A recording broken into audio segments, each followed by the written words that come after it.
My name is Sue Eller, and I am going to talk to you today about assembling your writing team.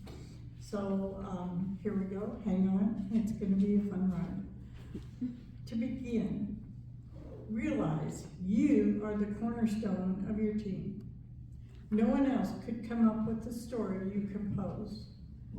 You're the most valuable player of your team, but even the MVP needs the rest of the team to win the pennant, qualify for the championship game, or collect the cherished Vince Lombardi trophy. I used to be a sports writer too, so that's where all that comes from. As a leader of the team, the first step should be to prepare for a lifetime of learning. So you're part in the team. I believe all writers should have a copy of The Elements of Style by William Strunk Jr. and E.B. White. The latest edition can be purchased on Amazon for under $10, sometimes even under $5, and it's packed with references, information, and general rules of writing. If the second guy's name sounds familiar, E.B. White authored Charlotte's Web and Stuart Little, some of the really popular children's books that they both made into movies. As an excellent reference book, this year's Chicago Manual of Style can be found at most libraries, or you can subscribe to it online, which I do, for about $50 a year, and have a searchable copy for those tricky questions like how to use ellipses or what in the heck is an Oxford comma. Anyway, finally, one of the best things you could do for yourself is read, read, read. Partake of a variety of authors, genres, and be sure to include both classical and modern. Now we take the next step, which is finding a critique group. In the days before self-publishing was a thing, J.R.R. Tolkien, who wrote The Hobbit and Lord of the Rings, you probably know, and C.S. Lewis, who is most famous for the Narnia Chronicles. I'm messing up my page here.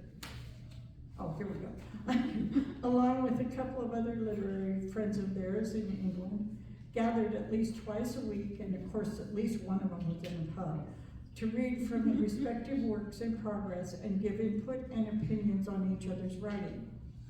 When the work in progress was completed and fully scrutinized by these guys, the author had a manuscript that was ready to present to a publisher.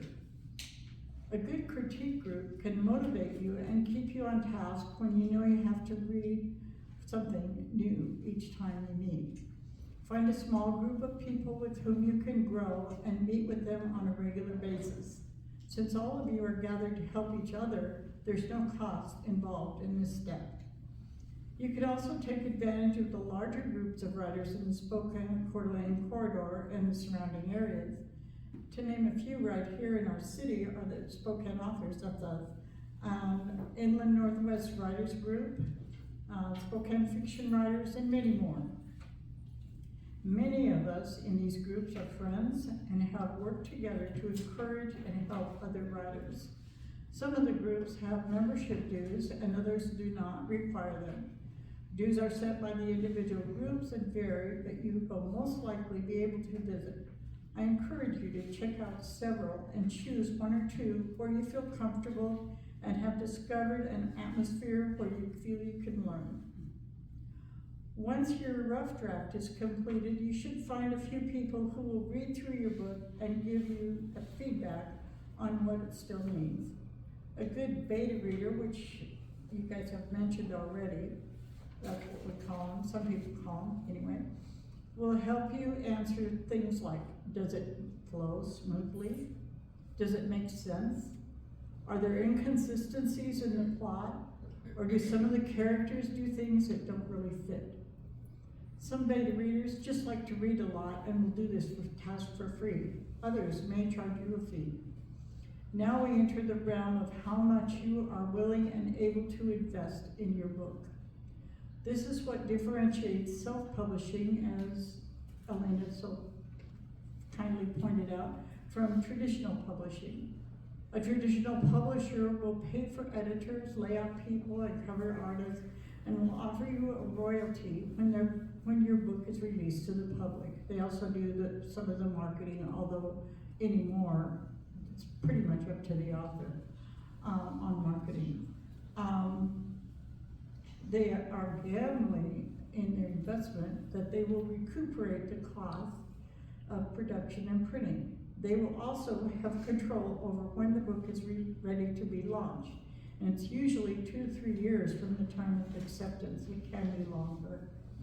If you decide to self-publish, the cost will still be there if you want a quality book that sells, which means you will hire the necessary editors and designers or have the skills to do these tasks yourself.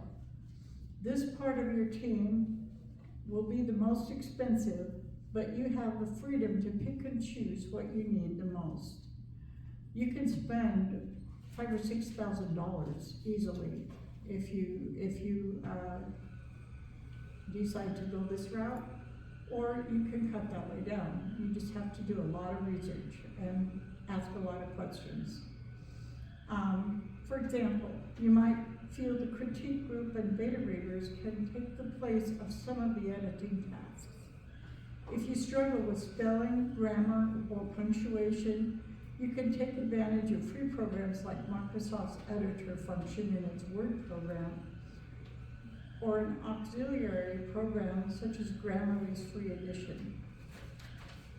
The Grammarly Professional edition does much more and is considered by some as an industry standard, but beware of letting any program rewrite phrases or paragraphs, including the insidious autocorrect, I spell it O-T-T-O, but they can steal your personal author voice or even subject you to rejection of your manuscript because of too much AI content. And I read about a gal whose book was pulled from the shelves because of that. As for interior design, there are several programs you could use if you're somewhat computer savvy. Adobe Creative Suite is on the high end and charges a monthly fee. It also has a high learning curve. Microsoft Office, which includes Microsoft Word, is not as expensive, but again, it can cost between $75 and $160 a year or more. There are also templates in which you can insert your manuscript. Quite a few charge a fee, and you might find a similar look in someone else's book.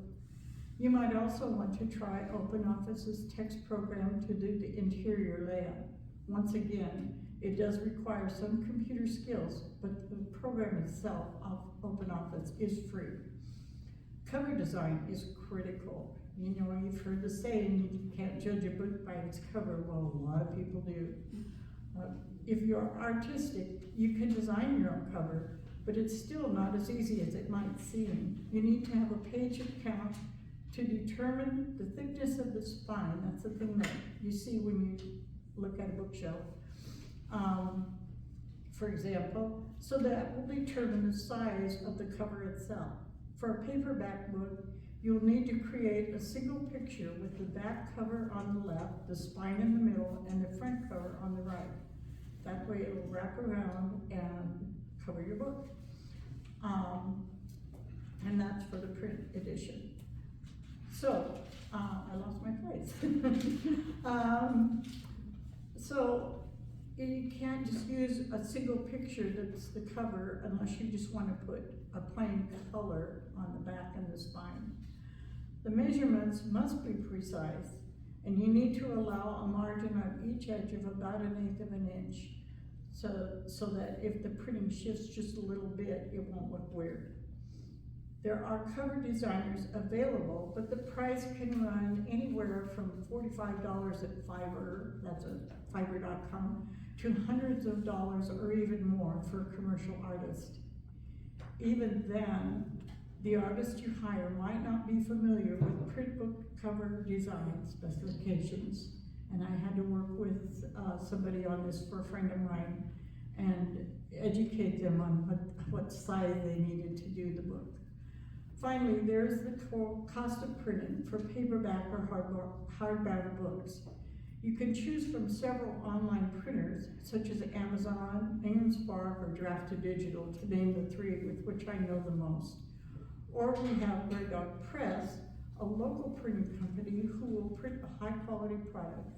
It will cost a little bit more, but you won't have to pay shipping costs. So once you put all of these together, you will have an idea of how many books you need to sell to recover your costs, which should guide you in determining the retail price that you charge other people.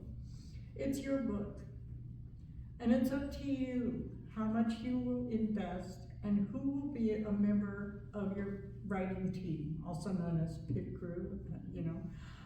I hope I have helped you understand the publishing process a little bit better, and I wish you the best in your writing endeavors. Thank you.